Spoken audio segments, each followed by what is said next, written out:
Quick Dick Dick coming to you from Saskatchewan here today, and it's time for another episode of Cooking with Quick Dick, where we get to learn how to cook Saskatchewan bachelor style. Now, the first step to successfully cooking anything as a bachelor in Saskatchewan, of course, is to meal prep.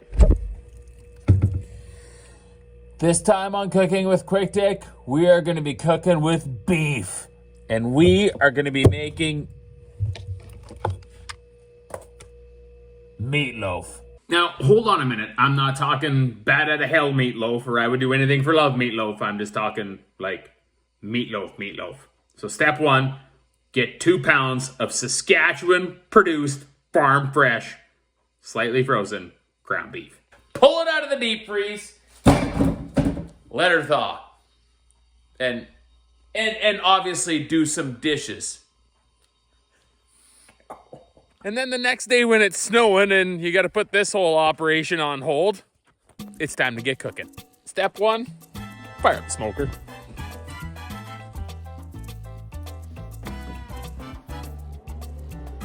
Step two. All right, smoker's rolling. Let's get a bowl. Get your beef out of the sink. Oh, don't lose any of that blood. Hey, folks, this is 2 pounds of Saskatchewan-produced beef, all right? Get local beef, support a local rancher. Cut these bad boys open.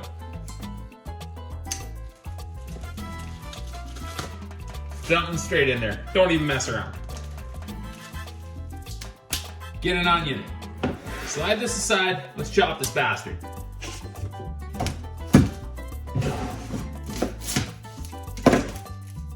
We washed our hands, right?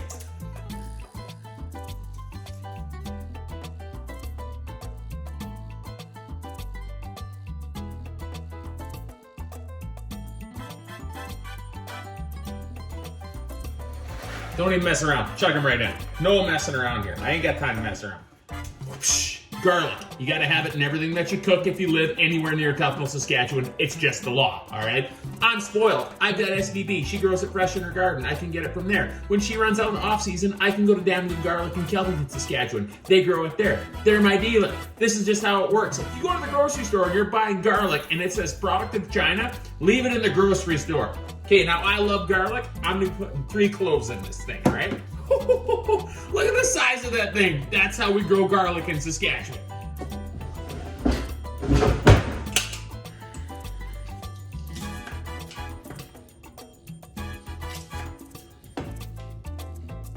Oh, you can barely get it in the press. Oh, that is gonna be good. Backside of your knife, never the blade side. Okay, clean up after yourself, you pig. All right, grab a couple of chicken parts. I'm gonna go with 3 of them. Now, there's a lot of people that like to put bread and milk and all this different stuff in their meatloaf. I don't. You know why? We grow oats. I like eating oats.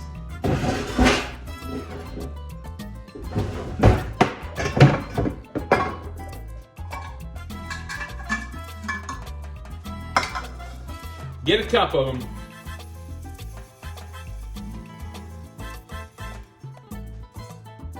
Hello. Close enough.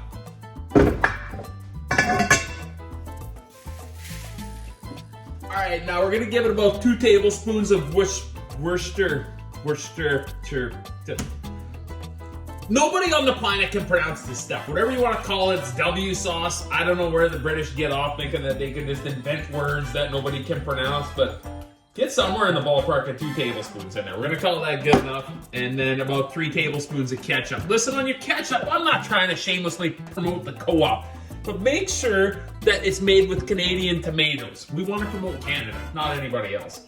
Give her about 3 tablespoons somewhere in there. Look, this is some kind of a precise thing that we're doing here, all right? Chuck her in there. Call her good. Don't mess around here, people. All right, now I like to give mine a little shake of dry yellow mustard, all right? And, of course, Burnt Canoe. I just can't preach this stuff enough. It's ground and mixed right here in Saskatchewan. Be a kitchen hero. It's just the best spice ever. Links in the description of the video. Give her a couple of tablespoons in there. Get it going. You got lots of meat to mess around with here, so get in there. Get it seasoned up. Get it nice. All right. it's time to get dirty. Get in there, get dirty, get the stuff mixed up. Get her mixed up. Get her mixed up real good. Don't worry about what you drop on the floor. We'll clean it up later. Oh, look at that starting to firm up a little bit. Real nice, real nice. Okay, now here's a little trick for you.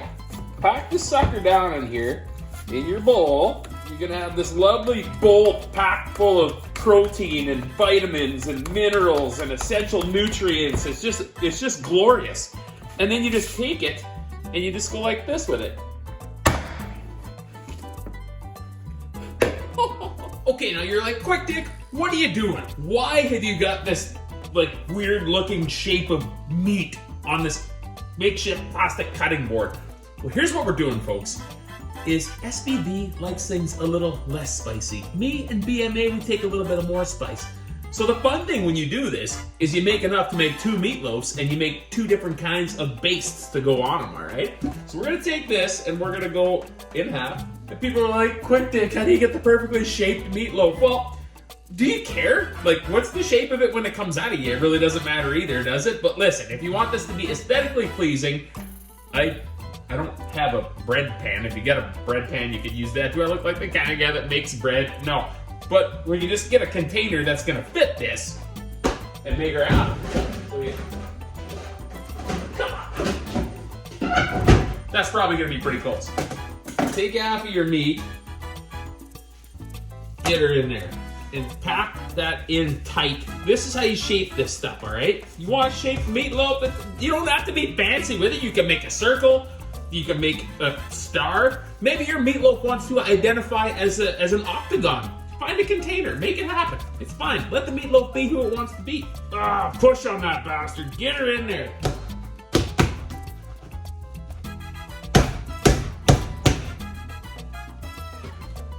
Boom.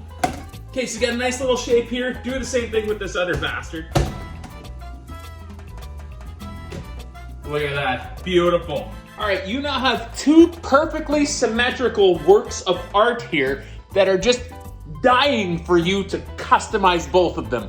So let's make some sauce. It is sauce time. Sauces are super easy and fun because the fun thing about them is you can just do whatever you want, and if it works out great, and if it doesn't, well, you just eat it all anyway, so it really doesn't matter. Sauce number 1, some smashed up tomatoes, brown sugar. And you know it's brown sugar because you wrote it on the coffee container. Listen, this is how you store brown sugar if you didn't know. You just put it in a coffee container and it's fine. Like, I hardly ever use brown sugar. And look at this, it's just soft and beautiful, and it's, look at this, oh, Canadian owned and operated company. Yeah, that's good.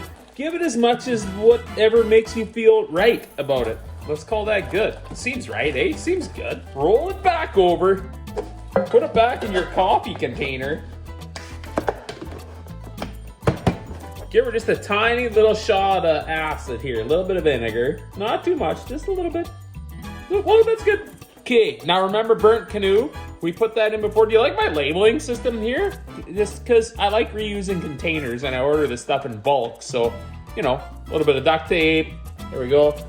Just give her some. Give her some healthy dosing of Burnt Canoe up in there. Stir that up. Get her nice. You know what? Let's give that a little garlic powder. Let's do it. Damn good garlic powder. Let's do it. Give it some. Everybody likes garlic. Well, that's enough. Look at this. Sauce 1 made. Give it a whirl.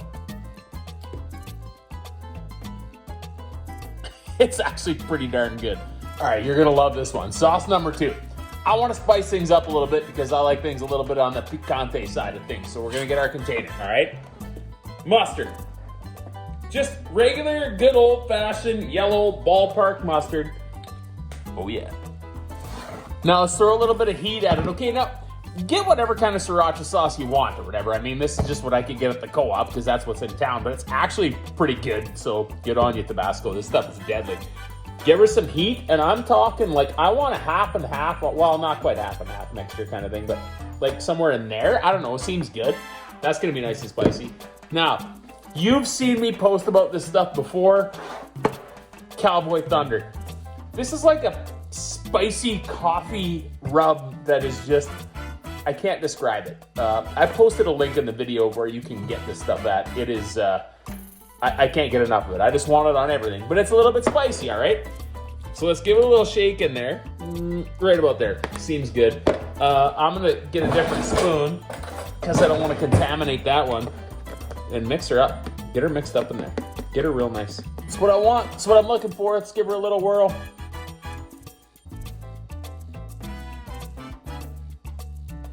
That'll kick you in the pants a little bit. Real nice. Okay, let's decorate them. Here's a little life hack for you, folks. You don't want to mess around wrecking up your beautiful masterpieces when you put them on the grill, all right? So you take the top rack off of your smoker and you get it ready to rock and roll. You grab your little pieces of art here and you just slide them off. Look at that. Look at that. Everything's staying right where it needs to be. And just slide it on there. Look at this. Look. Like, how perfect is that? All right, time for sauce application, but you gotta have a beer first.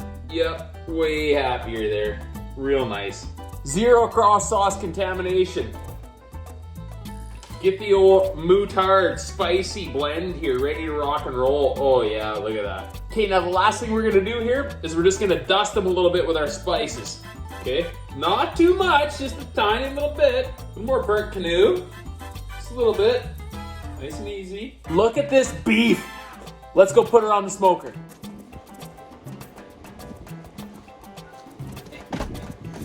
All right, just going on here. Look at this. Look how easy this is. That goes up there. With a little drip plate underneath it.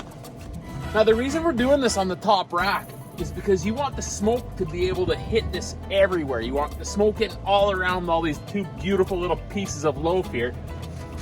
And you're gonna have that little guy under there and it's gonna be able to catch all the drippings, and that's just how this works. Okay, well, we're gonna monitor this because I've got other shit to get done.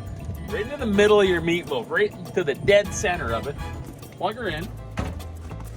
Leave this closed. In the words of Belton Johnson, if you're looking, you ain't cooking. Leave it closed, you're monitoring it now. We're actually not gonna leave this at 200 Fahrenheit. We're gonna move this down to smoke boost. And we're just gonna cook these low and slow. And I'm gonna go do some cow things.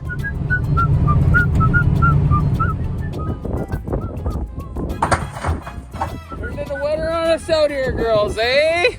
Right now, I'm really fancy and I've got a phone that whenever I have cell service, which is about 20 to 30% of the time, thanks Astel, that I'm connected to my smoker.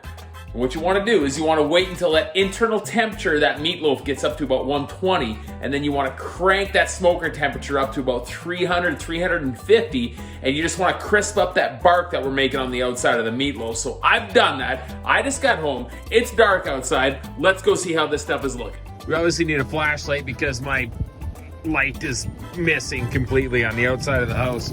What do we got here? Oh, look at those beautiful masterpieces. Just glorious. Okay, where are we at? Internal temperature. We are at, well, you probably guess 159. We want to be at 160. We're going to call that good. Those are right where we want them at. Let's pull them off here. Are you ready for this? Look at those weapons. Oh, sweet, hot. So the last couple months have been an absolute and complete marathon of what's been going on. You barely got time to wash clothes most of the time. And I've had a lot of people that have been beating me. I've had Wendy, Leanne, Shirley, Nat, most importantly, SBB, my mother. I'm gonna take these. You don't put any more of this stuff on here. You take it out, people can add it as they want. And I'm gonna go out to SBB and BMA's and we're gonna have supper, because that's just what you should do if you're lucky enough to still have your folks around and live close to them and you got some time. Go be with people you love.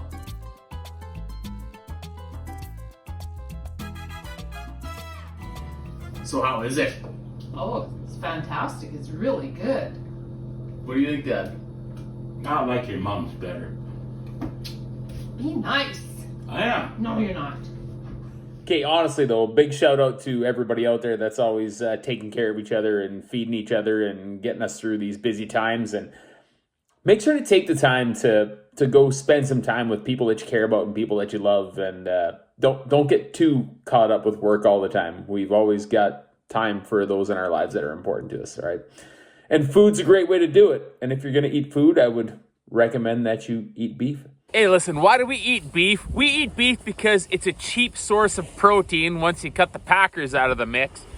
Because these girls spend their entire lives making sure that our marginal lands are grazed and healthy and provide a great ecosystem for us to live in, for wildlife to live in, all at the same time providing us with a magnificent source of protein. Support a local rancher. Get Canadian beef. Oh, that's it. It's over. It's a longer episode. And you know what? The group of you people out there that watch all this stuff right to the end and hang out with me and have fun and always have along the way here. I mean, it's why I do these longer episodes and uploads. I hope you enjoy them. I hope you find them entertaining. It's fun to make these ones sometimes. And thank you very much from the bottom of my heart for sticking around and having fun and laughing here. It's really what the channel's all about, right? I can't wait to come out and see all you folks. It's going to be a busy couple of months coming up here.